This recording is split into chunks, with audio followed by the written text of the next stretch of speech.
Мен өзümün oyumu başka bir göz karашım aytayın деп атам. Өлкөнүн өнүгүүсүн кандай bir анализдер менен аныктайт. Бул биринчиден коопсуздук. Коопсуздуктун ичинде баары бар. Сот бийлиги, ички внутренний органы, башка сырткы баары биригип, бул коопсуздук. Экинчиси билим берүү, саламаттыкты сактоо. Менин балдарым кандай билим алат экен, менин ден соолугум кандай болот экен деп элдер ойлонот. Мен коопсуздугум дейт. Үчүнчүсү экология. Экология бүгүн үчүнчү эмес, биринчи орунга чыкты. Кытай өлкөсү 30 жылда миллиард эмес, триллиондогон акчаларды иштеп, 30 жылда өзүнүн экологиясын бузганын үстүнөн бүгүн иштеп атат. Ошончо 30 жылда иштеп, экономикасын көтөргөн акчанын баарын кайра салса, экологиясы 30 жыл мурунга келбегенин булар түшүнүп, аз моюндарына алып, экологияны сактагыла деп атат. Зеленый экономика бүт дүйнөнү каптап атат. Биз жасай турган ишибиз, менин оюмча, биз соттошсок, биз утулабыз дегендер болуп атат, башка болуп атат. Биз соттошпой эле, сиздердин берген отчетуңуздарда прекращение деп токтотуп, биз кумтөрдү жаап салышыбыз керек. Такыр иштетпешибиз керек. Биз дагы, алар дагы. Айтып берейин, 30 жылда биздин тапкан пайдабыз 1 миллиард 700 миллион экен. 30 жылда биздин бюджетибиз 30 миллиард.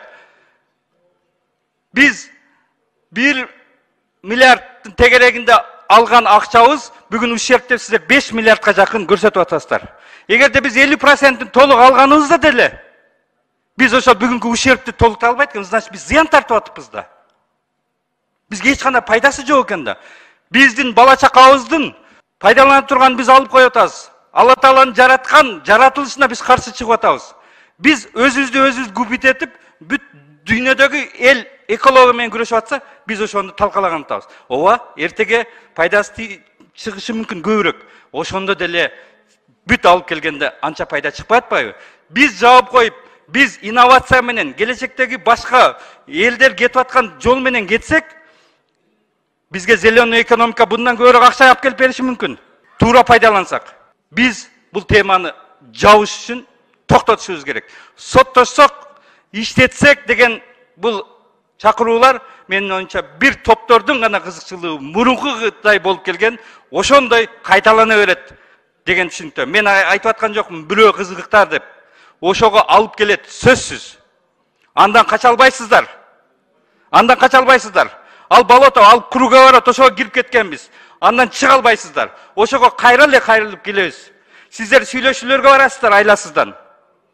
Же өзүбүз иштетебиз дейсиздер. Өзүбүз иштетсек мамлекет. Государство плохой менеджер деп бул жөн айтылат. Ошол талап тонолууга кайра беребиз дагы, биз итөгүндө биз экологиябыз талкаланат дагы, бала чакабызга, элибизге зыян келтиребиз. Жаратканын мыйзамдарына каршы кетип атабыз. Адамдардын ден соолугуна туура эмес кетип аткан жака кетип атабыз.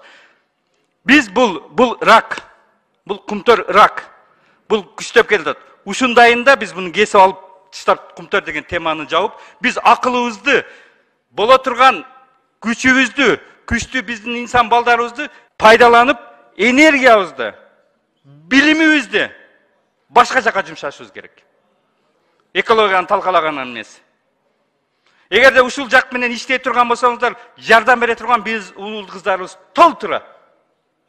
Дүйнөдө бүт жакта жүрсө, жардам беришет. Дүйнө бес мир дүйнө бизге жардам берет. Биз экологияны тазалаш үчүн, экологияга биз жакшы подход кылыш үчүн деп биз ошондой заявление менен чыксак, биз жапкамасак, бизди эмес, тигилерди күнөөлөйт. Бүт дүйнө. Эгер биз алардан тартып алып туруп өзүбүз иштетебиз десек, анда билбейм, анда ооруак болуп калышым. Бул биздин жерибиз, кумтөр биздики, кумтөр элдики, кумтөр элдики болуш керек, кумтөр элдин ден соолугуна каршы иштебеш керек. Пайданы 5% бюджеттин пайдасын алыш үчүн элдин ден соолугуна каршы иштебеш керек. Эл 6 миллион эл баары бирдей ошодон өзүнүн үлүшүн алып атабы? Албетте жок. Алган жок. Ошон үчүн мен айтат элем, жабыш керек. токтотуш керек. Дүйнө эл кайсыл жакка ынтылып аткан ошол жол менен биз кетишибиз керек. Рахмат.